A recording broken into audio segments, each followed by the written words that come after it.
Friends, welcome back to STB cooking channel. ఈరోజు మనం ఎంతో టేస్టీగా ఉండే కీమా కర్రీ ఎలా చేయాలో చూద్దాము. దీనికి కావాల్సిన ప్రాసెస్ చూద్దాం ఫ్రెండ్స్. కీమా కర్రీలోకి కీమాని ముందుగా శుభ్రం చేసుకోవాలి.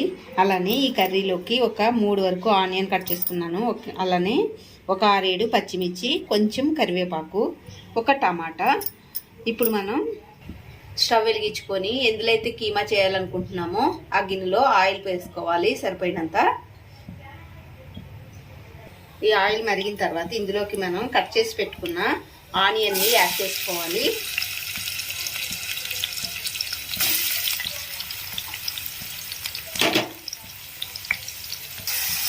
ఆనియన్ని కొంచెం వేగేంత వరకు కూడా వేయించుకోవాలి.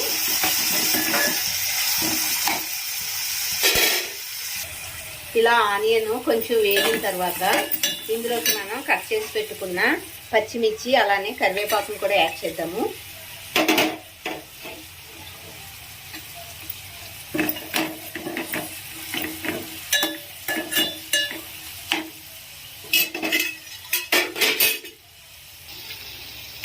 ఇలా ఆనియన్ అనేది మంచిగా వేగిన తర్వాత ఇందులోకి అల్లం వెల్లిగడ్డ పేస్ట్ని యాడ్ చేసుకుందాము.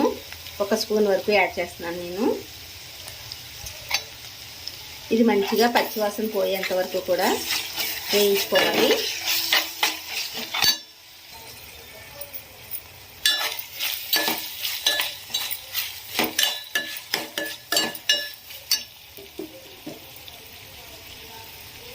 ఇందులోకి ఒక 1/2 స్పూన్ వరకు పసుపుని యాడ్ చేస్తున్నాను.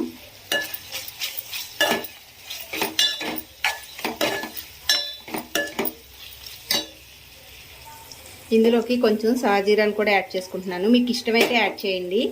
ఇది యాడ్ చేయడం వల్ల తొందరగా మనకి కీమా అనేది డైజెస్ట్ అవుతుంది.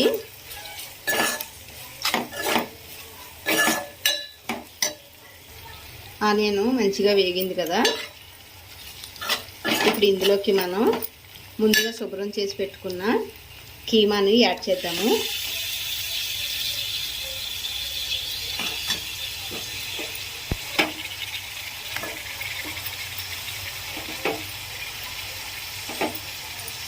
ఇది మొత్తం కలుపుకొని ఒక 2 మినిట్స్ ఇలానే మూత పెట్టి ఉంచుదాము.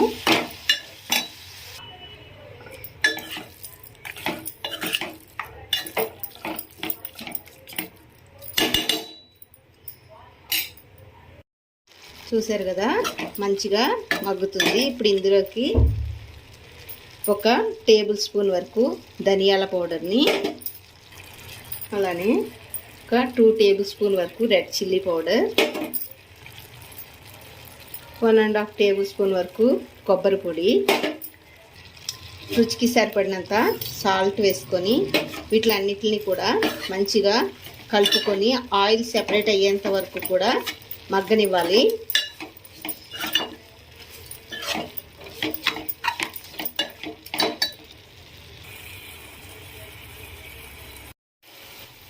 ఇప్పుడు ఇందులోకి మనం కట్ చేసుకున్న టమాటాను కూడా యాడ్ చేసుకుందాము. ఇలానే ఒక 2 మినిట్స్ వదిలేద్దాం. చూసారు కదా, ఆయిల్ అనేది సెపరేట్ అవుతుంది.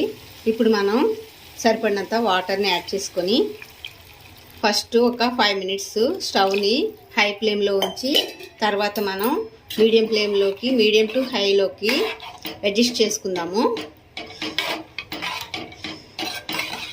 మనం స్టవ్ని హై ఫ్లేమ్లో పెట్టుకొని ఉడికించుకుంటే వాటర్ అనేది అయిపోతుంది, కానీ కీమా అనేది ఉడకదు. కాబట్టి మనం స్లోగా పెట్టుకొని ఉడికించుకుంటే మటన్ అనేది మంచిగా ఉడుకుతుంది. కీమా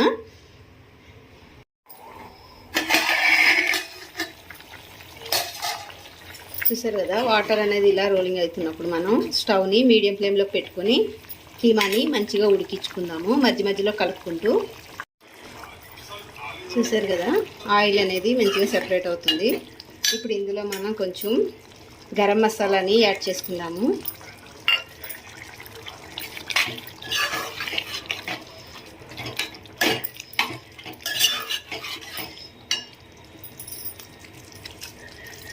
అలానే కొంచెం కొత్తిమీరను కూడా యాడ్ చేద్దాము.